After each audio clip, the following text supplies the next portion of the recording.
Class 11 business studies chapter 1 nature and purpose of business. नमस्कार दोस्तों, आप सभी का स्वागत है भावना नेक्स्ट जेन क्लासेस में। आज की इस वीडियो में हम क्लास 11 बिजनेस स्टडीज का पहला chapter nature and purpose of business पढ़ने वाले हैं।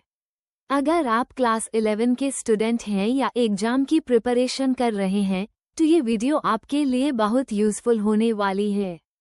इस चैप्टर में हम जानेंगे बिजनेस क्या होता है, बिजनेस की इम्पोर्टेंट फीचर्स क्या हैं, बिजनेस के ऑब्जेक्टिव्स क्या होते हैं, इकोनॉमिक और नॉन इकोनॉमिक एक्टिविटीज में क्या डिफरेंस होता है। तो चलिए शुरू करते हैं। What is business? सबसे पहले समझते हैं कि बिजनेस क्या होता है।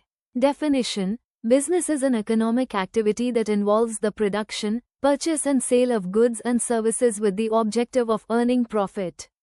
ए फ्लैट इस डेफिनेशन को सिंपल लैंग्वेज में समझते हैं। बिजनेस का मतलब है किसी भी प्रोडक्ट या सर्विस को बनाना, खरीदना या बेचना जिसका में पर्पस प्रॉफिट अर्न करना होता है। अगर कोई व्यक्ति या कंपनी कस्टमर्स को गुड्स या सर्विसेज प्रोवाइड करती है और उसके बदले पैसे लेती है तो उस एक्टिविटी को बिजनेस कहा जाता है। Examples of business: grocery shop, bakery, clothing store, mobile shop, coaching institute, bank. ये सब बिजनेसेस हैं क्योंकि ये कस्टमर्स को गुड्स या सर्विसेज प्रोवाइड करते हैं और प्रॉफिट कमाते हैं। Features of business. A flat हम बिजनेस की फीचर्स को एक एक करके समझते हैं। 1. Economic activity. बिजनेस एक इकोनॉमिक एक्टिविटी है। इसका मतलब है कि बिजनेस का मेन पर्पस इनकम और प्रॉफिट अर्न करना होता है। बिजनेस में गुड्स और सर्विसेज का प्रोडक्शन, परचेस और सेल किया जाता है। अगर किसी एक्टिविटी का पर्पस पैसा कमाना है तो यूज इकोनॉमिक एक्टिविटी कहा जाता है। एग्जाम्पल: एक ग्रोसरी शॉप रोज कस्टमर्स को सामान बेचती है और उससे इनकम अर्न करती है, इसीलिए ग्रोसरी शॉप चलाना एक इकोनॉमिक एक्टिविटी है। 2. प्रोडक्शन और procurement of goods and services. Business की दूसरी फीचर है प्रोडक्शन और procurement of goods and services. इसका मतलब है कि बिजनेस या तो खुद गुड्स प्रोड्यूस करता है या दूसरी कंपनी से गुड्स परचेस करके कस्टमर्स को सेल करता है। एग्जाम्पल: एक बेकरी ब्रेड और केक बनाती है लेकिन सुपरमार्केट खुद प्रोडक्ट्स नहीं बनाता, वो कंपनी से प्रोडक्ट्स खरीदकर कस्टमर्स को बेचता है। दोनों हाई बिजनेस के एग्जाम्पल्स हैं। 3. सेल और exchange of goods and services. Business में गुड्स और सर्विसेज को कस्टमर्स को बेचा या एक्सचेंज किया जाता है। अगर कोई गुड्स सिर्फ अपने उसके लिए बनाता है और उससे बेचता नहीं है तो उसे बिजनेस नहीं कहा जाएगा।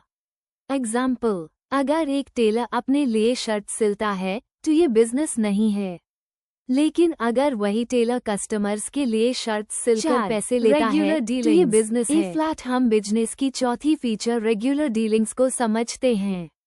बिजनेस एक रेगुलर और कंटिन्यूअस एक्टिविटी होती है। सिर्फ एक बार किसी प्रोडक्ट को बेच देना बिजनेस नहीं कहलाता। बिजनेस में गुड्स और सर्विसेज की बाइंग और सेलिंग लगातार होती रहती है। एग्जाम्पल: अगर कोई व्यक्ति हर रोज अपनी कपड़ों की दुकान पर कपड़े बेचता है तो ये बिजनेस है, लेकिन अगर किसी ने अपनी पुरानी साइकिल सिर्फ एक बार बेची तो यूज बिजनेस नहीं कहा जाएगा। इसलिए बिजनेस में रेगुलर डीलिंग होना बहुत जरूरी है। 5. Profit earning. बिजनेस की पांचवी फीचर है प्रॉफिट अर्निंग। हर बिजनेस का सबसे इम्पोर्टेंट ऑब्जेक्टिव प्रॉफिट कमाना होता है। प्रॉफिट हाई बिजनेस को चलने, उसका एक्सपेंशन करने और नए प्रोडक्ट्स लॉन्च करने में मदद करता है। अगर बिजनेस को प्रॉफिट नहीं होगा तो यूज लंबे समय तक चलाना मुश्किल हो जाएगा। एग्जाम्पल: एक रेस्टोरेंट कस्टमर्स को फूड सर्व करता है और उससे जो इनकम मिलती है उसमें से खर्च निकलने के बाद जो पैसा बचता है यूज प्रॉफिट कहते हैं। 6. Risk and uncertainty. बिजनेस की आखिरी फीचर है risk and uncertainty. Her business में रिस्क होता है क्योंकि फ्यूचर के बारे में कोई भी सुरे नहीं हो सकता। कभी प्रॉफिट होता है और कभी लॉस भी हो सकता है।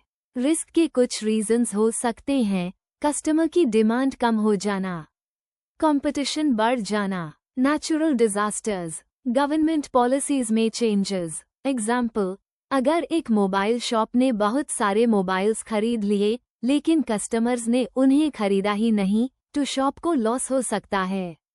इसीलिए हर बिजनेस में रिस्क और अनसर्टेनिटी होती है। Objectives of business. फ्लैट हम ऑब्जेक्टिव्स ऑफ बिजनेस को समझते हैं।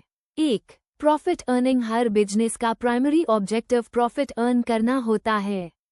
प्रॉफिट से बिजनेस अपने डेली एक्सपेंसेस पूरे करता है, एम्प्लॉइज को सैलरी देता है और फ्यूचर में अपना एक्सपेंशन करता है।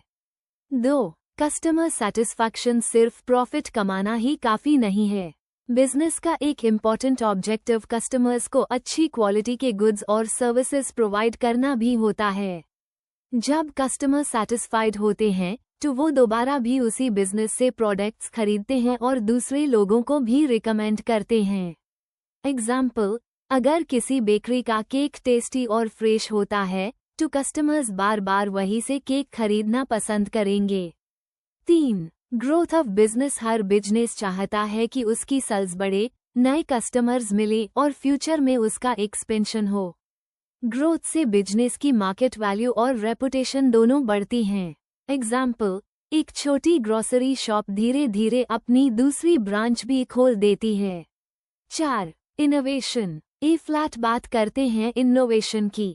इनोवेशन का मतलब है नए आइडियाज, नए प्रोडक्ट्स, नई सर्विसेज या नई टेक्नोलॉजी का यूज करना।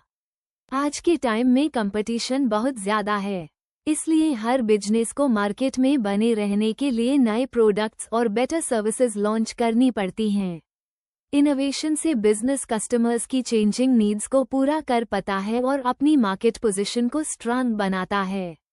एग्जाम्पल, मोबाइल कंपनीज हर साल नए स्मार्टफोन्स लॉन्च करती हैं जिनमें बेटर कैमरा, फास्ट प्रोसेसर और नए फीचर्स होते हैं। ये इनोवेशन का एग्जाम्पल है। 5. Social responsibility. बिजनेस का ऑब्जेक्टिव सिर्फ प्रॉफिट कमाना ही नहीं होता, बल्कि सोसाइटी के प्रति अपनी रिस्पॉन्सिबिलिटी निभाना भी होता है। हर बिजनेस को एनवायरनमेंट का ध्यान रखना चाहिए, पॉल्यूशन कम करना चाहिए, एम्प्लॉइज के साथ फेयर बिहेवियर रखना चाहिए और कस्टमर्स को क्वालिटी प्रोडक्ट्स देने चाहिए। एक रिस्पॉन्सिबल बिजनेस सोसाइटी के डेवलपमेंट में भी अपना योगदान देता है। एग्जाम्पल, कई कंपनीज ट्री प्लांटेशन ड्राइव्स चलाती हैं, प्लास्टिक का यूज कम करती हैं और लोगों को एम्प्लॉयमेंट प्रोवाइड करती हैं। तो दोस्तों, आज हमने class 11 business studies chapter 1 nature and purpose of business को डिटेल में पढ़ा। अगर आपको ये वीडियो हेल्पफुल लगी हो तो वीडियो को लाइक करिए, अपने दोस्तों के साथ शेयर करिए और भावना नेक्स्ट जेन क्लासेस को सब्सक्राइब करना बिल्कुल मत भूलिए। मिलते हैं अगली वीडियो में, तब तक के लिए thank you and happy learning. Books 1।